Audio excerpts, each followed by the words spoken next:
பொன் பொன் குழந்தை இயேசுவுக்கு காணிக்கையாக கொடுக்கப்பட்டது. பொன் அரசர்களின் உலோகம். இயேசு அரசர்களுக்கெல்லாம் அரசர், பேரரசர் என்பதை பொன் உணர்த்துகின்றது.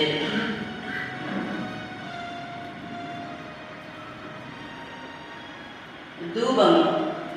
கோவிலில் வழிபாட்டின் போது பயன்படுத்தப்படும் தூபம் பரிசாக தரப்பட்டதால் இயேசு இறைத்தன்மை உள்ளவராக இருக்கின்றார் என்பதை தூப வர்க்கம் நமக்கு உணர்த்துகின்றது.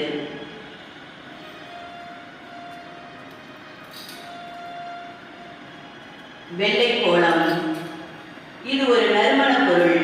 இறந்தவர்களை அடக்கம் செய்யும் சமயத்தில் பயன்படுத்தப்படுகின்ற வெள்ளை கோலமானது இயேசு மனுக்குல மீட்புக்காக கொடூரமான சாவுக்கு கையளிக்கப்பட்டு மீண்டும் வெற்றி வீரராக உயர்த்தப்படுவார் என்பதை உணர்த்தும் விதமாக, அவரது மரணத்தை குறிக்கும் விதமாக அமைந்துள்ளது. இது அவரின் மனித இயல்பை காட்டுகின்றது.